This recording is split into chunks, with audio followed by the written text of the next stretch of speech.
You must leave. You'll draw too much attention. But I have nowhere to go. They're hunting me. You have to help me. You want my help? Take this. Walk into the middle of the desert and bury it in the ground. Stay hidden. Live a normal life. What about the people that need us? What about the fight? The fight is done. We lost.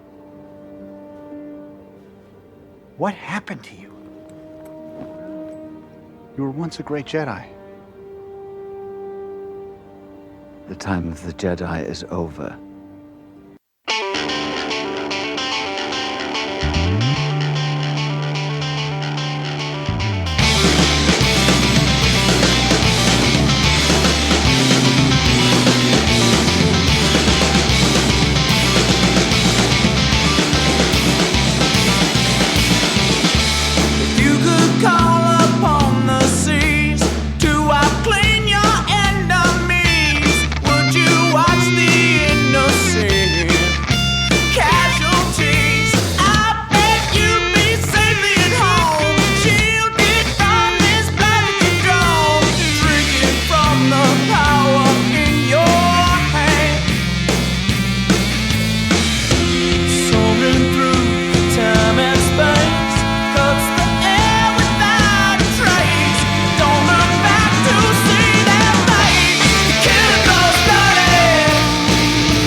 Greetings, Bucketheads! Mayvar Tigar. Welcome to the 155th Sashimi Slashing episode. I guess slicing's a better word, right? Sashimi Slicing episode of Mandovision. Nargai Tom, and thank you so much for checking out this small, independent, yet awesome Star Wars podcast. Remember, the best way to reach out to us is, of course, on social media. We are at Mando_Vision on Twitter and Instagram, where we are spoiler-free, unlike the majority of Twitter right now. My God, it's a real mess. It's a real mess. You can email the show as well, mandovisiontom@gmail.com. Please be sure you are liking, subscribing, following, and sharing this show with all the Mandalorians in your covert. How is everyone doing? We are here. It is finally upon us. The first 2 episodes of Obi-Wan Kenobi have dropped, and we are here to bask in the glory of the great Jedi Knight himself. And we're going to talk all about episode 1 in this episode, in this show, and then there'll be a second episode of my show to talk about that show. We're going to break it down one by one. I didn't want to go into too much. I just want to kind of, again, break it down. I don't know how people are watching, so as opposed to trying to talk about all of it, I want to give you the option. If you only had time to get the first episode watched before you had to go to work or something in your life came up, you can listen to that review right now. You don't have to worry about anything I'm going to say. I will be strictly focused on the first episode, and then we will have a second episode for episode 2 solo. And that's kind of how I wanted to proceed, just because, again, they're coming out at a time. People have jobs. People are at work. A lot of people are at Star Wars Celebration. And, I suppose if you're at Star Wars Celebration, you were definitely watching the show. So, at the very, very least, though, you may be occupied and you can't listen to this show. We'll see how it goes. Oh, man. And, there was so much information dropped in the first day of Star Wars Celebration. I think we're definitely going to have to do a big recap show and talk about all the different Star Wars news that came out. Because there just was so much good stuff coming out. The announcements, the trailers, the teasers, all of it was just so awesome. And again, without going too deeply into it, because again, we will probably be providing another episode down the road to recap and get into these things a little bit more fully. I absolutely loved the Andor teaser trailer. If you know me from the podcast, you know that I am a big fan of that particular era, that the what is known as the dark time between episodes 3 and 4, when the Empire is asserting itself, when it's putting its boot heel on the neck of freedom in the galaxy, when its tyranny is at its fullest power, right? Because there is no New Hope yet. There's the galaxy's hopeless for a stretch of about 20 years or so. So I'm a big fan of that particular era, and the Andor teaser. It just hits all the right buttons for me based off what I've seen. It looks like we're gonna get to see some new, unique cultures in Star Wars. It looks like, for lack of a better word, a really grown up kind of show. I don't think that's to be. I think we would have underestimated ourselves if we didn't think screenwriter Tony Gilroy was gonna bring some really mature content to Star Wars, which, again, if you listen to this podcast for a long time, you know that's something that I've sort of been really kind of itching for, is a slightly darker, slightly more mature Star Wars program, something that kind of can get into some real emotional complexity, some real dramatic things for the characters, and again, that's not to slight what we've gotten thus far. We've gotten very great Star Wars content, and again, if you listen to the show, you know how much I love it all. But I've wanted to see Star Wars kind of broaden its artistic palette, if you will, and I think Tony Gilroy is going to be the guy to do that. And this Andor show sounds pretty darn incredible, and especially the information we've been getting this past week or so, that it's basically 2 parts or 2 seasons, 12 episodes, then 12 more episodes. I mean, and really long run times. It just sounds like the show that I've been really, really, really looking forward to in my mind. So hopefully it delivers. Hopefully it hits everything that we want it to hit. And I'm very, very encouraged from what I saw in that teaser. And again, I like Diego Luna. I like the Andor character. I would like to see, and in case you weren't aware, we are going to see the events that shape the character that we meet in Rogue One. So that's going to be really, really exciting. And there's going to be a dual storyline with Mon Mothma. That's going to be really exciting to see that character kind of get fleshed out some more. Really, really, really, really, really excited about it. All right, that being said, like I said, we're going to revisit Andor. We'll talk about all the big announcements after Celebration is wrapped up, and maybe I can get some firsthand accounts from the convention on the podcast. I will try. I will try my best to make that happen. We'll see how it goes. That's for another time, though. We are here for episode 1 of Obi-Wan Kenobi. And in case you don't know, this episode, directed by Deborah Chow, who, again, if you remember, I was a big fan of her episodes in The Mandalorian. They entrusted her to kind of shepherd this project, bring it to life. And I think she surrounded herself with a really talented cast and crew. The teleplay is written by Joby Harold, with a story by Hossein Amini and Stuart Beatty, based, of course, on characters from George Lucas himself. Our cast this week, we're just going to stick to the principles here, because we got Ewan McGregor as Obi-Wan Kenobi, Rupert Friend as the Grand Inquisitor, Joel Edgerton as Owen Lars, we got Moses Ingram as Inquisitor Reva / the Third Sister, Benny Safdie is in this. Sung Kang is fifth brother. Sung Kang, a guy who played a character named Han Solo in the Fast and the Furious movies, is now an Inquisitor in the Obi-Wan Kenobi show. Vivian Lyra Blair, we'll talk about her in a moment and her role in the show. And maybe we'll stop there for the moment, because I mean, there's so much to get into. I don't want to just get into everything right now, because we're not even into the show yet. All right, so let's do that. Let's get into the show. Let's dive into it now. We've given credit to most of the people where credit's due. We'll talk about some other people in a moment. All right, let's go. I'm ready. I'm pumped. I'm excited. You know what time it is. Strap on your buckets. Let's go. Jedi cannot help what they are. Their compassion leaves a trail.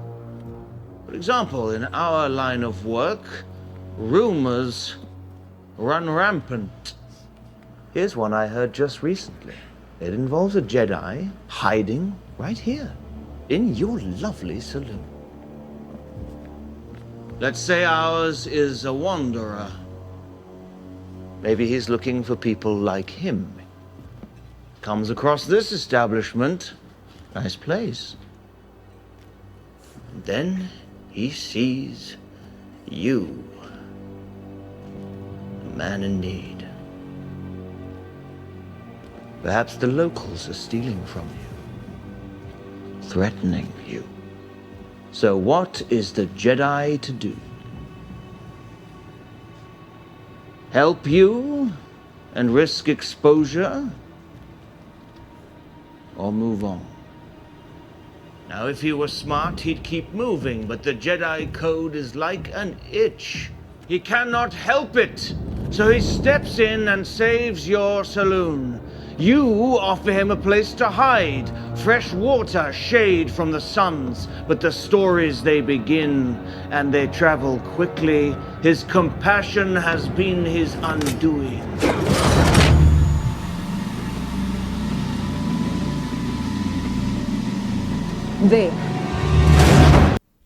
In case it wasn't clear from the header of the episode, we will be getting into some serious spoilers, so please make sure you have watched at least the first episode of Kenobi, because that is where we are keeping our focus on this. And again, we may dovetail into some larger Star Wars lore, but again, we will try to stay very focused on the events of this particular episode and not get into episode 2, in case you aren't to that episode just yet. So we open up, we get a really... I don't know if a recap is the right word, but it kind of is, of some of the main events of the prequel trilogy. You know, stuff with Anakin, Obi-Wan, kind of how their bond is forged, their friendship, how it all kind of comes to be, the interactions with Maul, Jedi stuff. Again, they do a really fine job of encapsulating some of the bigger moments of the prequel trilogy in about 4 or 5 minutes. And then we're off to the races. We get all the stuff that we want. We get our new Obi-Wan theme. We get the credits that we want to see, and we're off. I mean, if you're not invested in this point, I mean, how do I say this for these opening moments? This is probably the closest that the Star Wars shows have made me feel to being in the cinema, if you will. This has like the sort of epic grandeur scope that Star Wars on the big screen ought to have. And I think for the first time, again, not that The Mandalorian and Boba Fett didn't have scope to them, but this has a very cinematic feel to it that I really, really dug. I love that production design in this show, very distinct. It feels like the perfect companion piece to go after Episode 3, to go before Episode 4. It just has like that sort of gravitas as far as its look and feel. And that's really one of the things I was hoping they would hit. And we get that right away as we fly into Tatooine, the Inquisitor ship making its landing. I've been trying to get confirmation if they are in fact in Anchorhead, or if we're back to the familiar trappings of Mos Eisley or even Mos Espa at this point.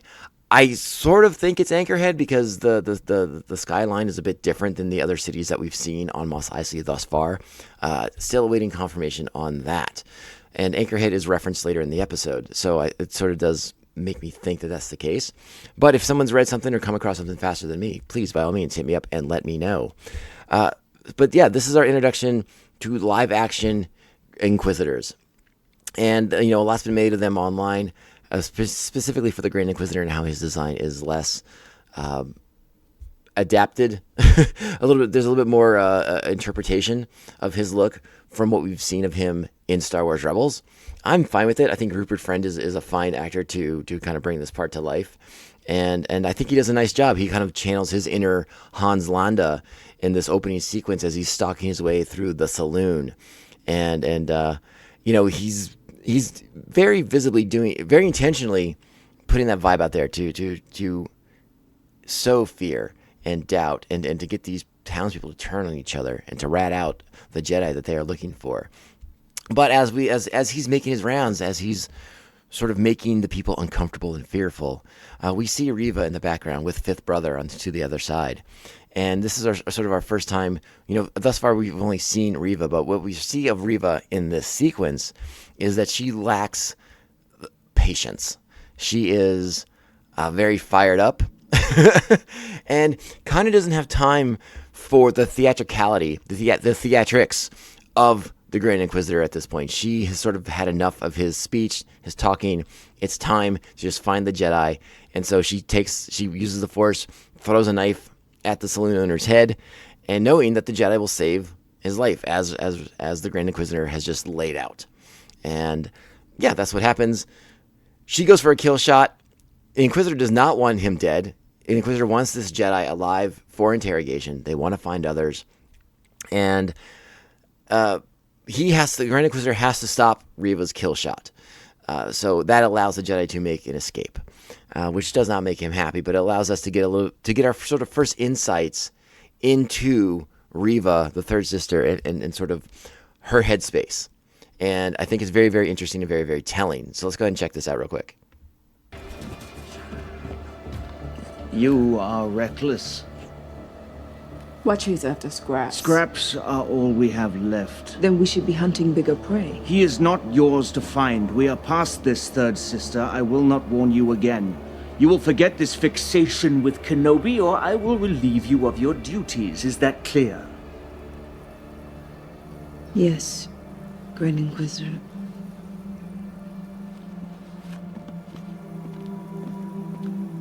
Consider him forgotten. I don't believe her for a second. How about you guys? But what we can extrapolate from that conversation is that there is some sort of history between Reva and Kenobi that we are unaware of at this point.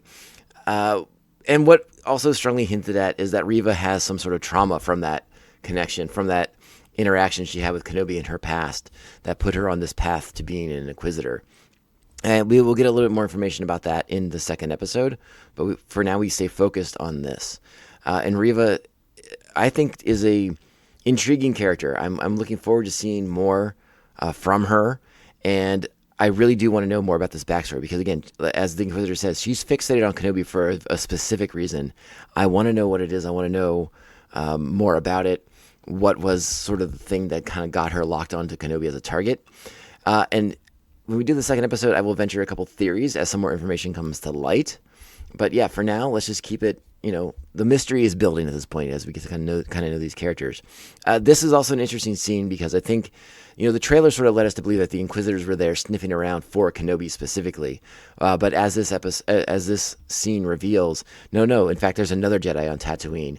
And Kenobi has, in fact, been laying low and just living a normal life. And that's what our next sequence is. We see him out there, a creature of some sort, whether from space or from the sands of Tatooine, or perhaps even from the skies of Tatooine, has crashed into the desert. And they're cutting it up into meat. And this is how Kenobi's making a living, getting some credits here and there by slicing up sashimi, if you will. And he pockets a little bit, feeds it to his Eope, and everyone's none the wiser. Though I kept waiting for him to get caught, and then for them to try to start something with Kenobi, and we have to either see Obi-Wan take some kind of beating from like the foreman of this job site, or reveal himself. And what we see from Kenobi here in the beginning is really, really interesting. But we'll talk about that more in just a minute. Destroy the Sith. We must.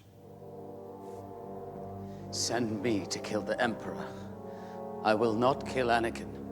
To fight this Lord Sidious, strong enough, you are not. He is like my brother. I cannot do it. Twisted by the dark side, young Skywalker has become. The boy you trained, gone he is, consumed by Darth Vader. I do not know where the Emperor has sent him. I don't know where to look. Use your feelings, Obi-Wan, and find him you will. Back from a quick water break there. Got a little thirsty. A little excited talking about this show. So yeah, now we get to catch up with Kenobi and see a bit of his day-to-day life, what he's been doing for the last 10 years. And it's mundane, it's monotonous, it is so much like my own life. No, I'm just kidding. But what's really interesting about the sequence is, again, Obi-Wan following his own advice, the message he left to the Jedi to, lay low, stay hidden, and go about living a normal life so that you don't get killed by the Empire. And Obi-Wan's taking that to heart. He's doing that.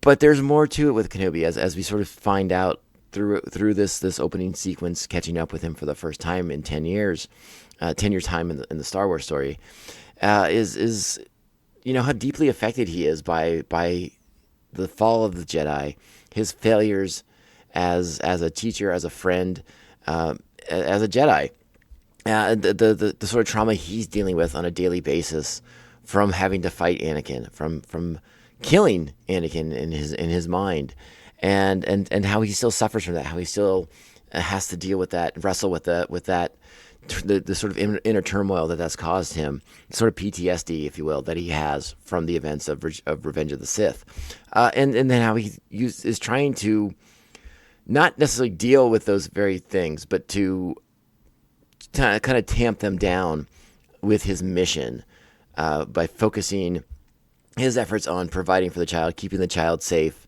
and that's about the extent of his Jedi-ness now, because as we see through later on in the episode, Obi-Wan and the Force are not on the same page at the moment.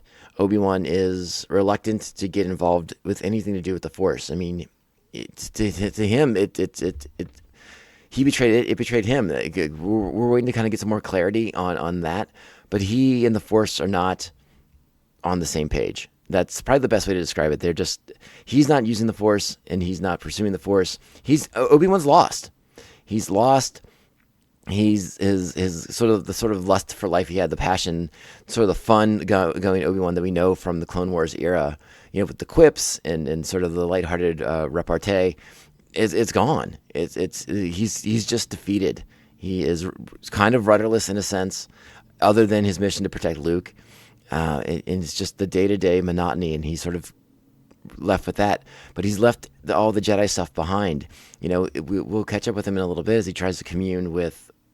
He tries to reach out to talk to Qui-Gon, but his relationship with the Force isn't where it's supposed to be for that activity. So despite the fact that Yoda has given him the tools to commune with Qui-Gon, it seems like Obi-Wan's not in a mental place to do so.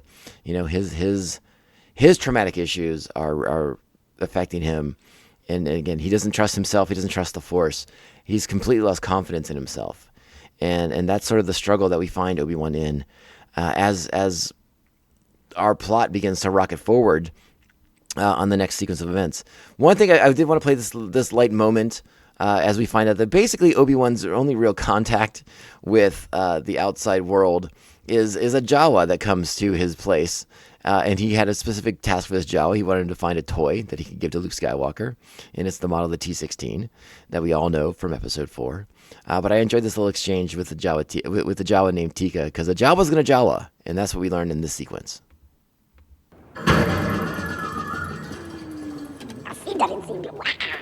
Yes, I had some parts stolen. I need a new processor board.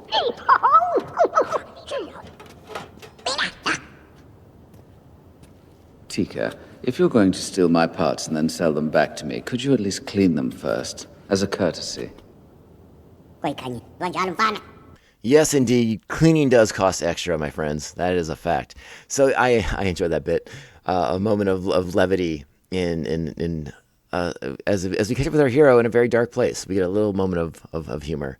After that, though, it's Obi-Wan, again, having that PTSD, reliving the dark moments, reliving his fight, his battle with what he believes to be his final battle with Anakin Skywalker. And again, how that's affected it, how it haunts him. And again, Obi-Wan is in a dark place for himself, a loss of confidence, a loss in his self. And we are going to have to find him in a better place he's going to have to get himself into a better place if he's going to be able to be the sort of protector / mentor / guardian for a young Luke Skywalker that he wants to be. Now we'll get to the stuff with Owen in a little bit here.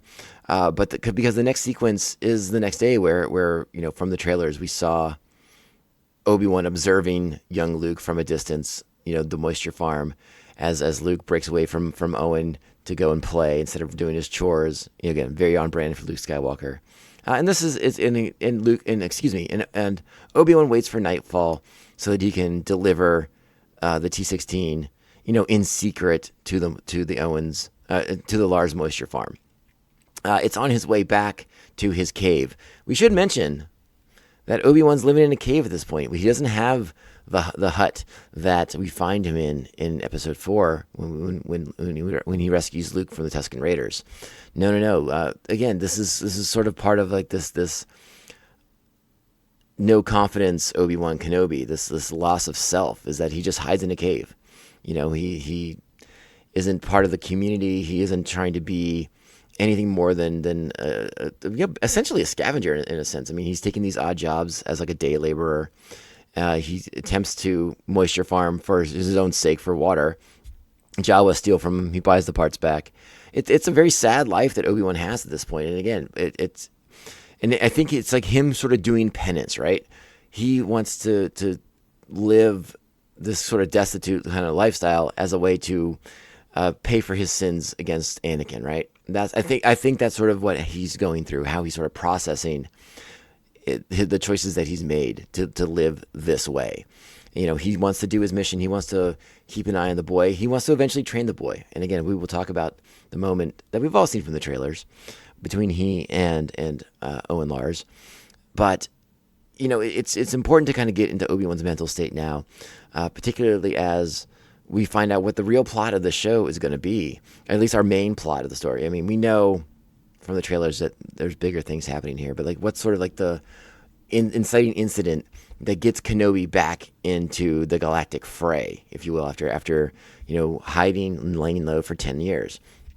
And yeah, it's a pretty shocking moment, but yeah, it's on the way back from dropping the T-16 off at night that Obi-Wan has the encounter with the Jedi who's on the run from the Inquisitors. And again, we see just how laid low Obi-Wan is, because he won't help this Jedi. He won't hide this Jedi. He just tells him to put it all behind him, let it go, bury his lightsaber in the sand, and try to live a normal life. Stop trying to like fight the fight. The fight's over. We lost. It's done. Move on. And again, that speaks to Obi-Wan's mental state, where he's at right now. And what's going to be that spark that brings the Obi-Wan that we know and love kind of back to life, back to prominence, and again, kind of reinstills that sense of self-confidence that Obi-Wan's always had. Even when he was a brash, arrogant Padawan, Obi-Wan was confident, at least in himself.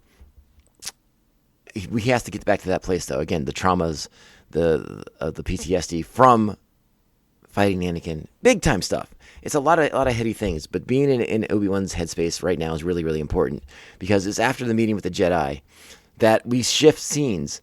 And again, this is the moment in the episode. You all know me. I don't go on to message boards and Reddit threads and start playing the speculation games. I don't want to do that. I want to have as close to a non-spoiler experience watching these shows as I can. So I don't like to play the speculation game.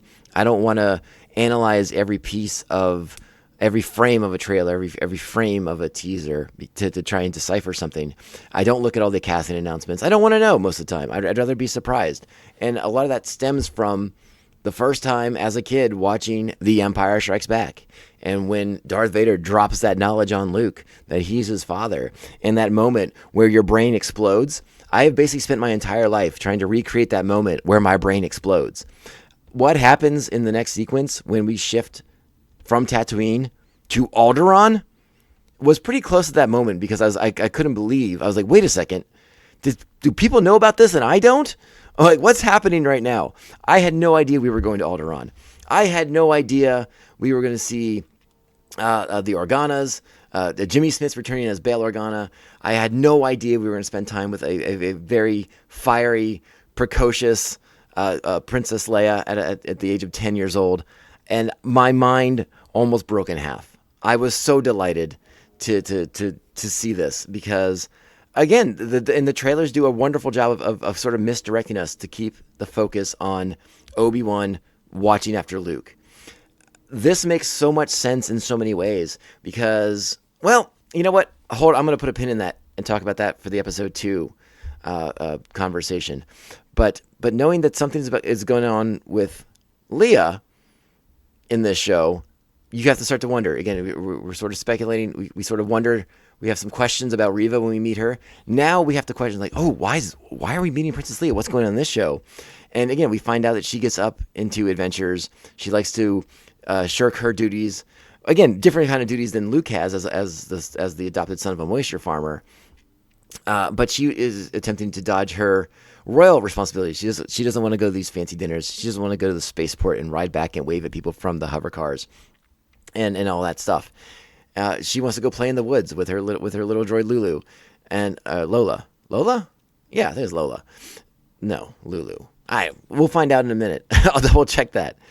But what we find by the end of that scene is when her mother Brea takes her back to the palace, someone's watching, and it's ominous, and we know that she is in danger. And again, this is, as an audience, we're starting to connect the dots. We're like, oh my gosh, this danger to Leia is going to be what brings Obi-Wan out of hiding and puts him back into the mix.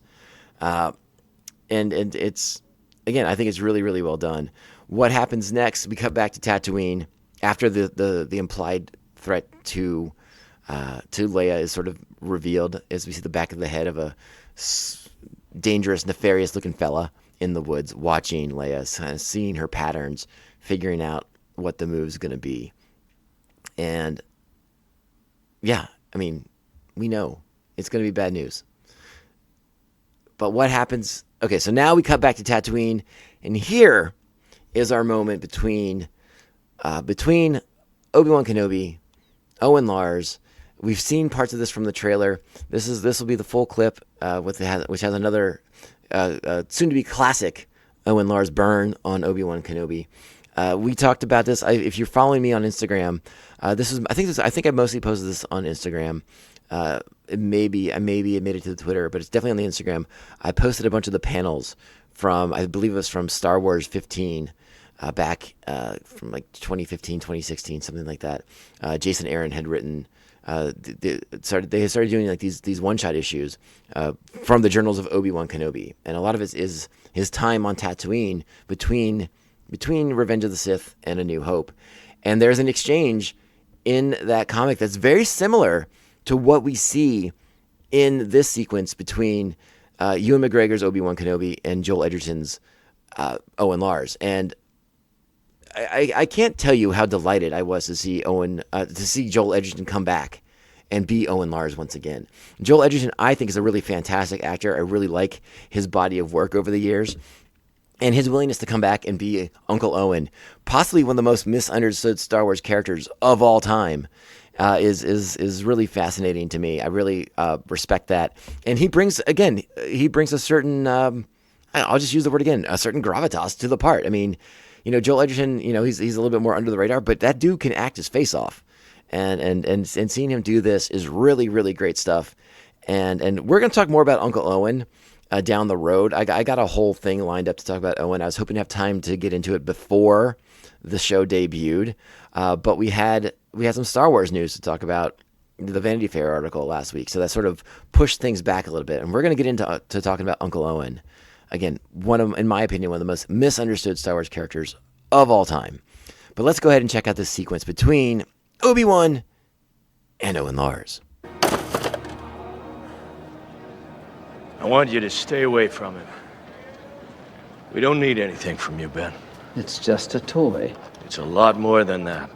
There's more to life than your farm, Owen. He needs to see that. There's a whole galaxy out there. I'm asking you to leave us alone, Ben. I mean it.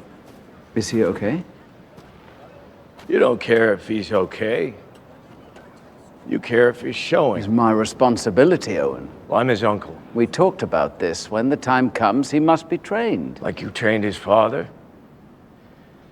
Anakin is dead, Ben. And I won't let you make the same mistake twice. So leave him on the farm with his family where he belongs. Sick burn. Now, this is also leads into another great moment of just Imperial intimidation. The Inquisitors, in particular, intimidating the townspeople. Reva, fifth brother, making threats, trying to find this Jedi still. They haven't found the Jedi that Obi-Wan encountered in the desert last night. So now they're looking for leads. And again, this is a moment where Owen can save his own skin by just pointing to Obi-Wan over there in the corner by the EOP, right? Obi-Wan's right there. And again, this is something we've talked about in the past in other Star Wars related shows and things like this. Obi-Wan has to actively be pulling the Force into himself and shutting down, or he has to be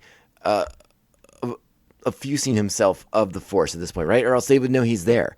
So again, Obi-Wan has to be disconnected from the Force, or else they would be able to sense him there. This is how desperate Obi-Wan has become. How strongly his sense of self, his sense of self-confidence is gone. Is that he doesn't even let the Force be part of him anymore. He's just done with it. He's over with. He tries to diminish his connection to it as much as possible. Or again, they would sense him. They would know that he's there because he's 20 feet away from him. And again, what I really like about the sequence here is what it says about Owen's character. Because Owen could very easily just point to Obi-Wan and be like, "Hey, there's a Jedi over there. Get him." And it would solve Owen's problems, of having to worry about Ben interfering. But Owen's a good man. He may not agree with Obi-Wan. He may not like Obi-Wan because of what happened with Anakin, and the various history of the Jedis. And again, Owen says as much, that he has no love for the Jedi. But he's a good man. He's not going to see someone get killed. He's not going to have someone get executed and just rat them out. Like Owen has integrity. And I think that this scene speaks a lot about Owen's integrity as a character. He may be a gruff, kind of curmudgeonly fella, but the life of a moisture farmer is hard. And we don't know the details of why he and Beru couldn't have children of their own.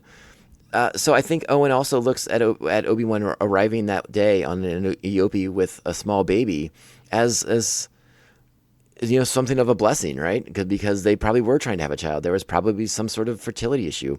I mean, I'm speculating wildly here. Or, maybe there's even a deeper trauma. Maybe something happened with Tusken Raiders. Maybe there was a raid and, a baby was killed. Who knows? But now Owen is the foster father and the uncle of Luke Skywalker. And I think there's a certain level of gratitude at that because they have like this blessing in their lives now. They have this child that they for whatever reason didn't have before. And so while he may not like Obi-Wan, while he may not respect the Jedi, has no love for the Jedi, he's not going to rat him out. I love the sequence. I think it's really, really good stuff. Really, really well acted. Joel Edgerton on fire. And again, we're seeing more of Reva's character and the sort of ruthlessness that she has in her hunt for Jedi. And again, she thinks she's above this. She thinks she's above finding the scraps. And as the Inquisitor said, that's all there's left because Darth Vader, when there's a big fish to get, Darth Vader goes to get those. All right, that's sort of how the Purge era has been depicted in comic books and novels and things like that. The Inquisitors being introduced was sort of an interesting ruffle when they were doing Rebels because this was something that was at until that introduction. We just thought Vader went around and killed all the Jedi that were left over. Now we find out that, Vader does kill the big Jedi, but like those little ones, those little tiny fish, the minnows, now he's not, whatever. That's what the Inquisitors are for. They get the scraps. As the Inquisitor has said, that's all that's there for them. But Vader wants to kill the big guys. He wants to kill any of the known quantity Jedis, like, the Masters, any of the ones that would be a real threat that he would consider on his level. And we'll talk a little bit more, I think, in episode 2, about sort of the contentious relationship that Vader has with the Inquisitors, because that's not something that they're talking about at this moment in the show.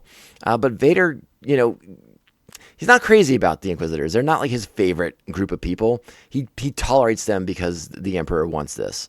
But in his mind, he should be the one killing all the Jedi. But he tolerates the Inquisitors. So let's go ahead and check back in with Reva here in this sequence with Owen. What's your name? Owen. Owen. Farmer, right? Wife? Kids? My family's of no concern to you. They might be. You got a Jedi on that farm too? No. Why should I believe you? I have no love for the Jedi. Jedi are vermin. I kill vermin on my farm. You protect your family. I like that, Owen. It's important.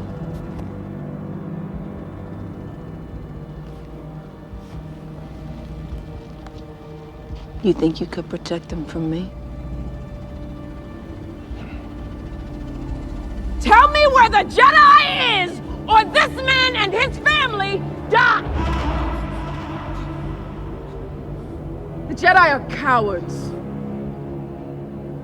They failed you, abandoned you. There is no point in protecting them. They would not do the same for you. But you can save this man.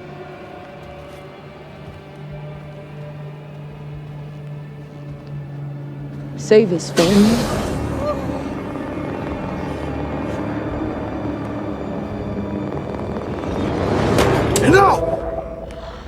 All right, so fifth brother interrupts, and you have to wonder, is Obi-Wan going to come out at some point to save Owen, right? He has to be fighting every instinct in his body. But again, Obi-Wan's lack of confidence at this point, his loss of self, he's probably doubting all these things. Yeah, and honestly, this Obi-Wan, how effective in a fight would he be against an Inquisitor? I think is the question we have to ask. All right, we're going to go back into the Alderaan sequence because I want to check out a little bit. I want to spend a little bit more time with our young precocious Leia that we haven't done yet. I sort of skipped that to get to the Owen and Kenobi stuff. Let's go back now. Let's go back to Alderaan and kind of check in with our young princess. So I want to play the little bit where it's young Leia in the tree with her little droid Lola, and they're watching the ships take off from the spaceport. Because this has some wonderful Easter eggs in it. So I want to go ahead and play this sequence. So let's go ahead and check this out as they are watching ships depart from Alderaan.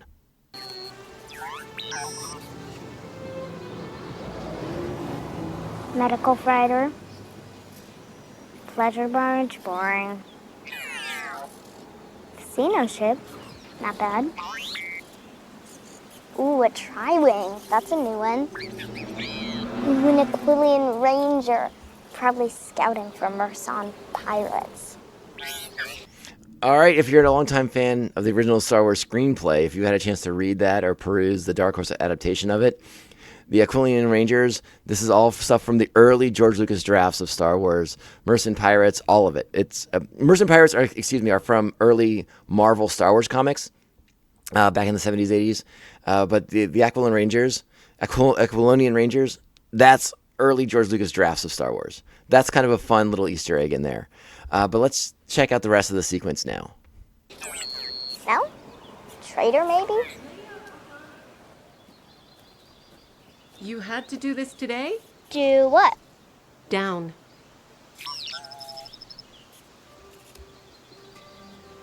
It is like raising a Glorak.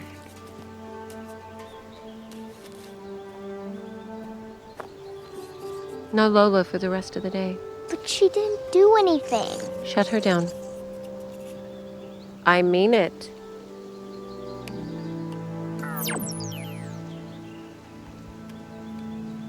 If you behaved as well as you climb, you'd be a senator already.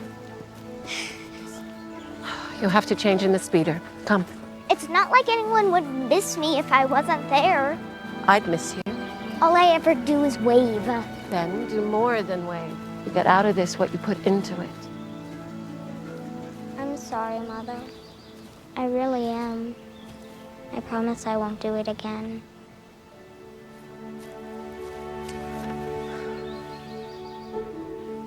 You know, I can feel you doing that. And she's picking her mom's pocket to get the droid back.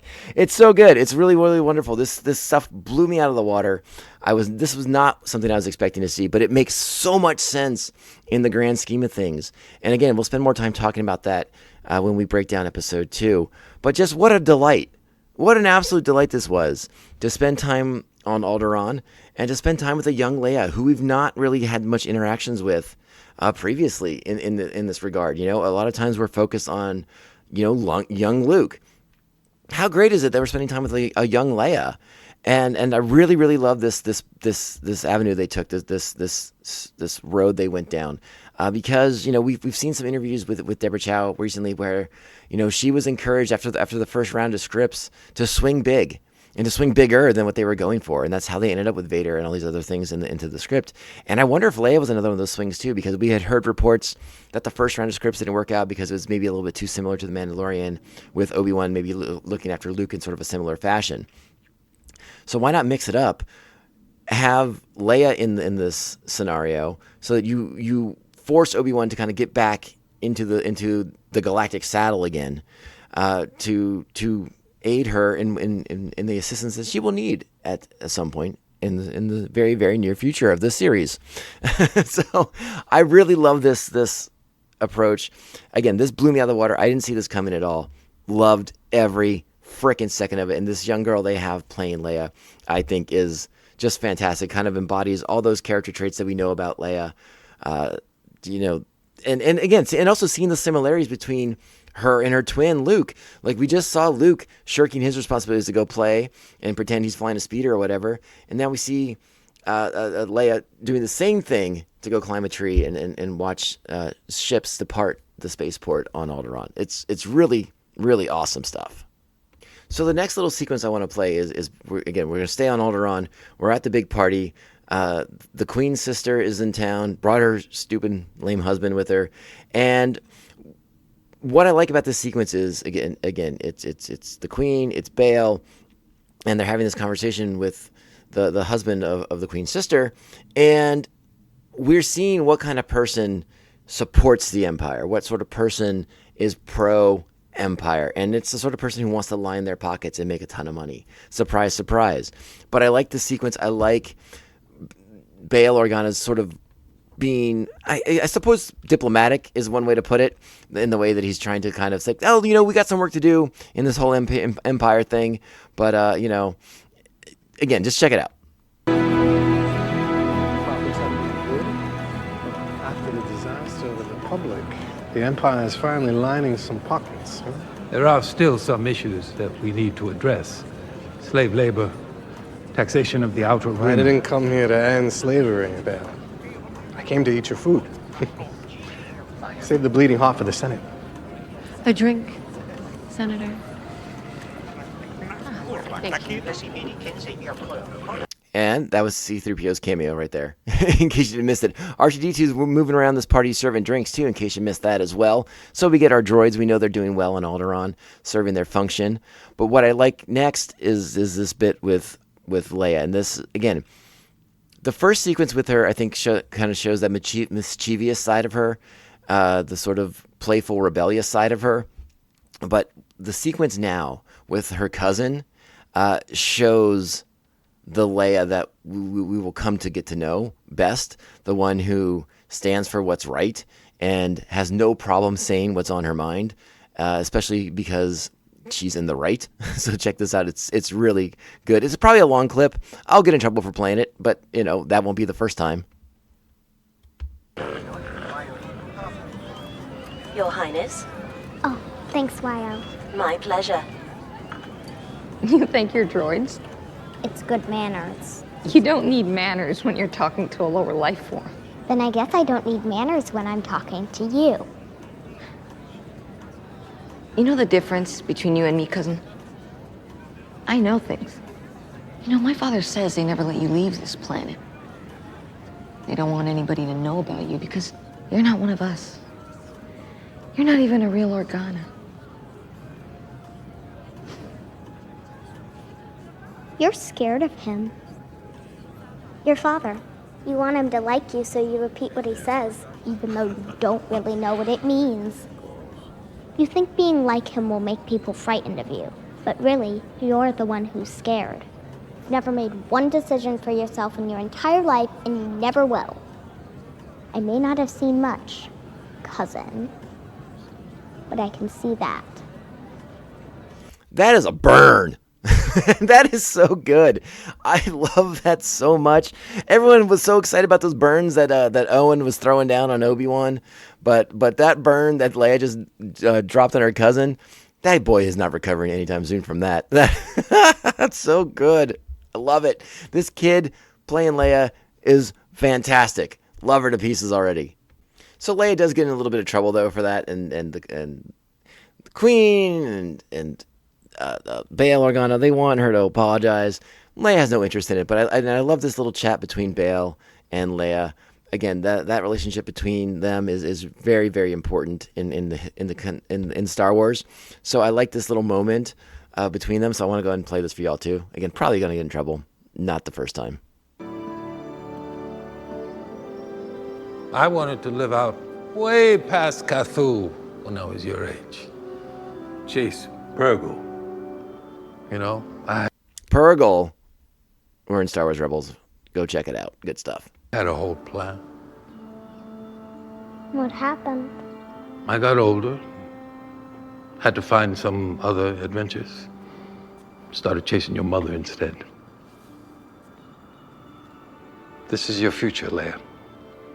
In a few years, you'll be off to university, then junior Senate. The Senate's boring. It's people in itchy clothes arguing. Well, it may seem so. I don't want to be a senator. Which is why you'll probably be one of the best. Not even a real Organa.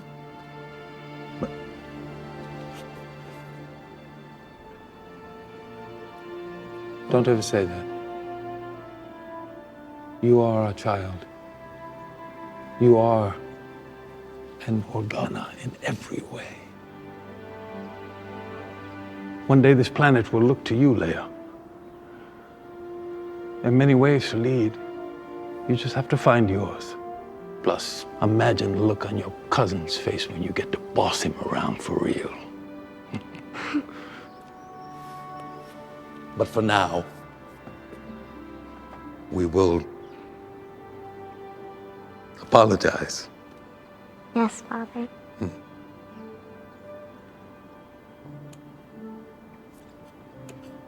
I'll wait for you downstairs. And they do the little pinky promise, and it's so cute and adorable, and I love it so, so much. You have to wonder, right? When Jimmy Smits signed on to be Bail Organa in Episode 2 in Attack of the Clones, did he think he was still going to be doing this role for like the next 30 years?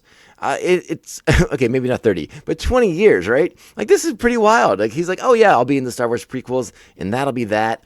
And now they just bring him back. And it's always a delight to see him because Jimmy Smits is fantastic. I've become such a fan of his over the years.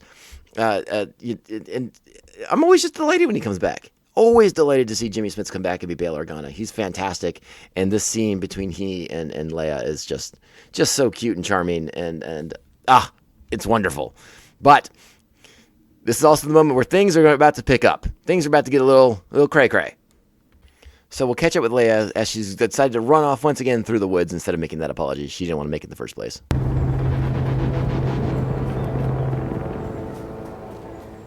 Hello, Princess. Why are you here? Just waiting For what? for you. And indeed, that is Flea of the Red Hot Chili Peppers, again, who I had no idea was going to be in a Star Wars show. So that makes another person in a Star Wars show before me. The list keeps growing and growing. But yes, now we find out that Flea, in fact, wants to kidnap Leia for nefarious purposes that we are unsure of. Other than, I mean, hey, the daughter of a senator, the daughter of the Queen of Alderaan. You know, there's probably some ransom potential here. We don't think anything more of it than that thus far. Though we do see the Flea has two goons with him. One looks like a Falleen, which is exciting because I don't think we've seen too much of the Falleen since the new Disney continuity. So that might be an interesting development. We'll see how that plays out over time. But we get an interesting sequence here. Leia initially running away, thinks she's going to get rescued by one of the palace guards, who Flea shoots. And, it's time to join the Red Hot Chili Peppers, I suppose. And or not. That's a really bad joke. I am so sorry for that one. Holy smokes. I could have done something else. I went with that one. Low-hanging fruit. And the lowest of hanging fruits. I apologize. Really, really bad stuff. But yeah, the princess is kidnapped. And, who are the Organas to turn to in their moment of desperation?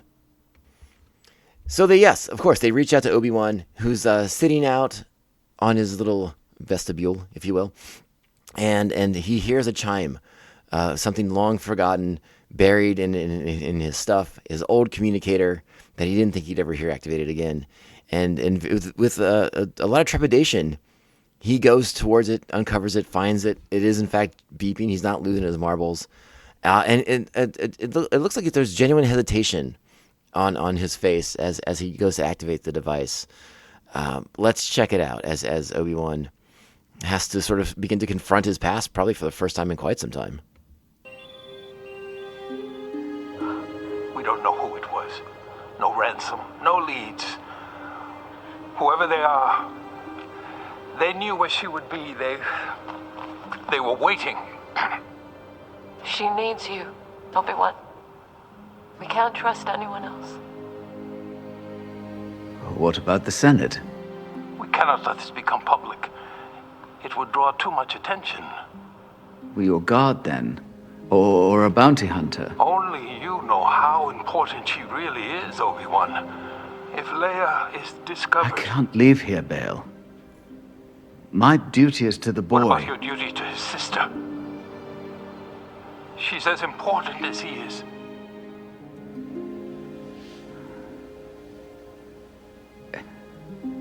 It's been 10 years.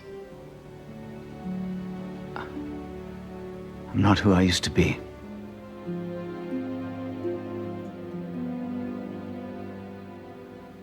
Find someone else. She'll be better off.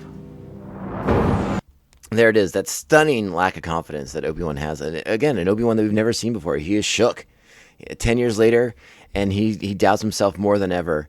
And again, he understands, I think he knows and agrees with everything that Bail is saying to him. You know, that Leia is just as important as Luke. And that he again, is essentially being a coward, sort of like what Reva said in the town when she called all Jedi cowards, and that's exactly what we're seeing from Obi-Wan. You know, he's afraid to be himself. He's afraid to get involved. He's afraid to put himself back out there again because of what's happened to him, the traumas that he's been through since being a Jedi Knight, since his sort of fall from grace, if you will.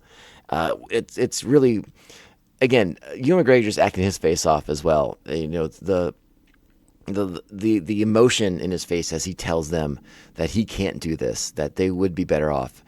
And we as the audience, knowing the heights of Obi-Wan at his greatness, to see him in this position, it's really heartbreaking. It's really sad to see an Obi-Wan this way, you know, in a way that we've never seen him before. So, come on, you got to be getting the feels already, right? So Obi-Wan goes about his day. Hold on. Actually, we cut to the spaceship, Flea's spaceship. They're tying up Princess Leia. We don't know where they're going. They're just heading off world. They're not going to be on Alderaan anymore. But we knew from the trailers that Obi-Wan's adventures were going to take him off of Tatooine at some point. So, you know, we're just connecting dots from those early trailers, right? Now we go back to Tatooine, back to Obi-Wan's day-to-day rigmarole, slicing that extra piece of sashimi for the Eope, riding back to the desert from the town. Again, is it Anchorhead? Not positive. Could be. And his little droid security bot that's buried in the sand lets him know that there is someone in his cave waiting for him. And it is, of course, no surprise that it is Bail Organa, who will not take Obi-Wan's no for an answer this time. And he comes in person, face-to-face, to persuade Obi-Wan that this is the move. She's headed for Dayu. You should not have come. They hid their signature behind a freight transport. The ship is on its way there now. I can't. She's my daughter, Obi-Wan. I told you. I'm not the man you remember. Well, you're going to have to be. I can't leave the boy. This isn't about the boy, and you know it. You've made mistakes. We all did. It's the past. Move on. Be done with it. You couldn't save Anakin. But you can save her. And what if I can't? There is no one I trust more with my child than you. Please, old friend. For her. One last fight.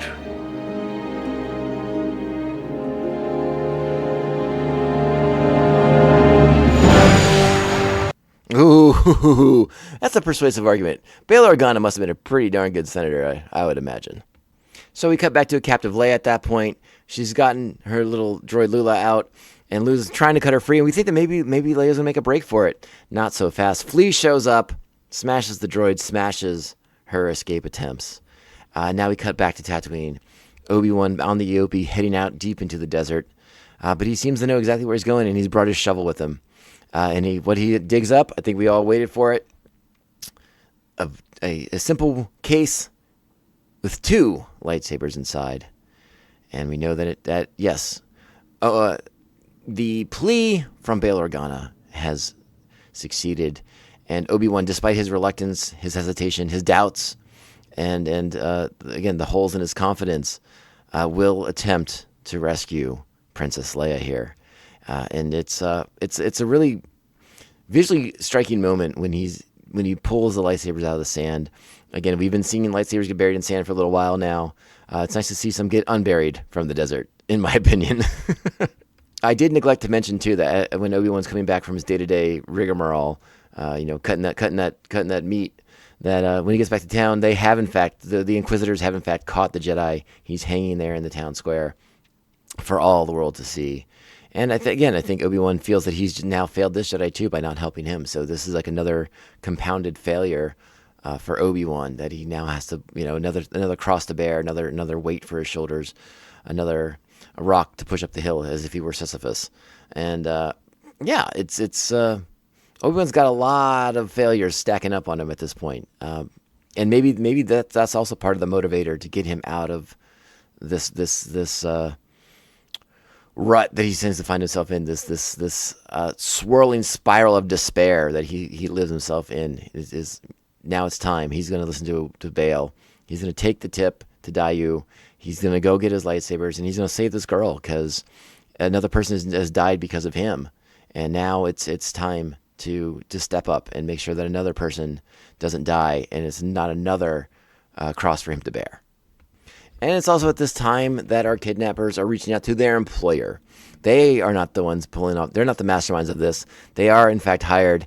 And we very quickly find out that they have been hired by Reva. Let's check it out. You sure he's gonna come? He fought beside her father during the war. He'll come. He won't be able to help it. The Jedi will hunt himself.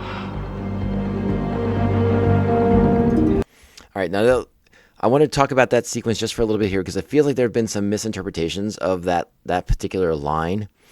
And people are saying, like, wait, how does Reva know that Anakin is Leia's father, assuming because that's what they're talking about? That's not what's happening there at all. That is not the case. That is our knowledge infecting the dialogue. What Reva is saying is that Obi-Wan fought beside Bail Organa in the Clone Wars. They still believe that Bail Organa is Leia Organa's father, okay? And that, that it's all on the up and up. There's no questioning of that, at least at this point in the show. I think that's a misinterpretation that's being spread around on the internet, that some sort of that Reva has some sort of greater insight than she actually does. And we'll talk a little bit more about some of that stuff in episode 2. All right. This time around, it's we're going to catch up with our friend at the spaceport, and we get let's just kind of get to the point. It's Obi-Wan's, again, reluctant, hesitant, not sure what to do. This is a big step for Obi-Wan, and it's mostly music in here, but there's one moment that kind of lets us know that the show's about to really begin. Well, you coming or not?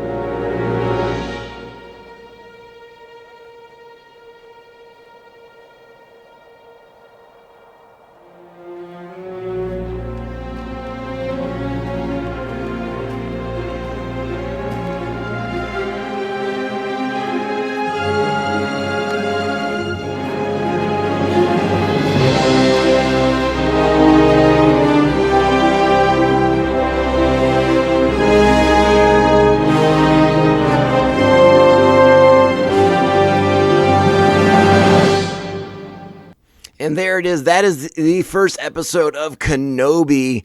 Wow, wow, wow. This was a really great episode. I love this. What a great way to catch up to our character, to our hero. And to find him in a place that I don't know. I think we could tell from the trailers that he was despairing, that he was at a low point. But to see how haunted he is, to see how heavily burdened he is by his failures, is really, really great writing, I think. And then again, when Bail shows up, it's like, you know what? We all messed up. we got to move on. We're never going to get, we're never going to restore liberty. We're never going to restore freedom to the galaxy if we just wallow in despair. And he's right. And I think Obi-Wan agrees to that. He understands that Bail Organa is correct. But for Obi-Wan, it's difficult to make that first step now. He's been doing this for 10 years of hiding, laying low, staying off the radar. And again, I think very actively avoiding the Force. He's not, I don't think he considers himself a Jedi anymore. He says it to the other Jedi, the one who ends up dying in this episode, that the time of the Jedi is over. And I think Obi-Wan believes that more firmly than anyone. And again, he's lost hope. Again, Star Wars has put its bread and butter on the concept, the idea, the belief in hope and hopefulness. And Obi-Wan has lost his. He is despairing. And he has to get his hope back. And, maybe by the end of the series, you want to believe that that's what we're going to get, because we have to get Obi-Wan to a better place by the end of the 6 episodes, right? We have to see an Obi-Wan on his way back up again. It's like a pendulum, right? When Attack of the Clones ends, he's swinging downward from that high that he was on, and now he's at that lowest point. We have to go back up so that we can get Obi-Wan to the place where he needs to be to help guide Luke more fully. But there's going to be a lot to do in the meantime. A lot going on in episode 2. And yeah, let's just stop there. I don't want to say too much. But I love this episode. I love being reintroduced to these characters in this way. And I loved going to Alderaan, connecting with a young Leia, something we've not seen a lot of in the past, especially not in live action stuff. Now, nothing at all. Anything to do with Leia's past has always been sort of just referred to. But actually spending time with Leia in this fashion is so wonderful. And to see her in this light, and to see her have a very similar childhood to Luke's. Yes, it's in a palace, and she's draped in more fineries and things like that. But she shuffles these things off. She is resistant to these things. She just wants to go play in the woods and climb a tree and be a child, much like Luke, who wants to shirk his responsibilities on the farm to go play and pretend to be a speeder pilot on the side of the house. It's just wonderful to see these things and kind of all have it come together. And the young actor playing Leia is, in my opinion, she's pitch perfect. I love what she's bringing, the energy she has. Again, that sort of, she has like this sort of subtle intensity, but this wonderful precociousness at the same time. Really like what's going on with that so far, and I'm optimistic it stays on track. There have been a couple of turd burglars on the internet who don't seem to like Reva very much. I think Reva's got some good stuff going on. I want to see more about that character. I think we're going to get to find out that character's trauma at a certain point. Like, what was the moment for her? What set her on this path? And how does Kenobi fit into all of it? Now, we'll talk a little bit more about that in the next episode, because we do get some more information. But we still don't really know sort of like the moment for Reva. Like, what put her on Kenobi's scent? Was there a moment with them in the past? Was Reva not selected for Jedi training at some point because of Obi-Wan Kenobi or something like that? We'll have to find out. There does seem to be a history there, but I think there's more going on there, and we're going to have to explore a little bit of more about the Inquisitor's role in the Empire, their relationship to Darth Vader, and we will talk about that in our next installment, because after I turn off the recorder for this one, I'm getting right back at it for episode 2. Hopefully I'll be a little bit shorter, a little bit more succinct. I don't like it when I go over an hour, but that's just how it goes sometimes. And this was a big episode, and I think there's a lot to kind of process and get into right away. Oh my goodness gracious.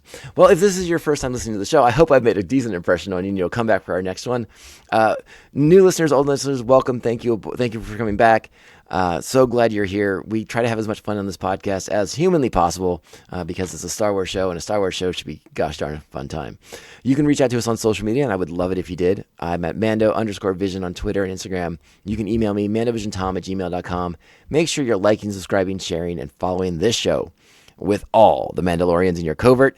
And you know what? This is the Kenobi show, so you share it with your Jedi friends, share it with your Sith friends, share it with your pirate friends, your smuggler friends. Let's just get out there. We're in the galaxy at large here. We're not so focused on the Mandos today. If you're inclined, you want to help the show out, you can give us a sweet 5-star review. They are insanely helpful in our quest to defeat the tyranny of the algorithm. If you want to support the show financially, you can do so. You can become an official Mandovision Maniac at patreon.com/Mandovision. You can join the Maniacs and gain access to sweet bonus content. Thank you to our current Patreons, the Aspen Hill Chody, the Batman Abejo, Jeff Nail. Jeff has a podcast called The Ringing Ear. Check it out. It's all about music. It's a great show. Thanks to Evil Circle, the evilest of all circles, the Squid Master General, Mr. Brian Broussard, the New Jersey Devil, Mark Wegemer, our very own Joker and Harley Quinn, Brian and Krista of Pariah Brewing Company here in San Diego, California, and Baltimore, Maryland, the Beer Hop Brigadier General, Jesus Beer Hops, the Silent Assassin, he who shall not be named, and Syndicate Ram, co-host of Come On, It's Still Good, a great movie podcast that I recommend. Check them out. Thank you all so much. We're going to be back in like a couple hours with episode 2 for Kenobi. So get ready. Just keep your bucket on. Keep it on all day. You should have it on all weekend. It's celebration weekend. The news is hitting hard and fast. Keep your bucket on for safety's sake. We'll be back very, very soon. But keep in mind, this podcast can only end one way. This is the way. This is the way. This is the way. This is the way.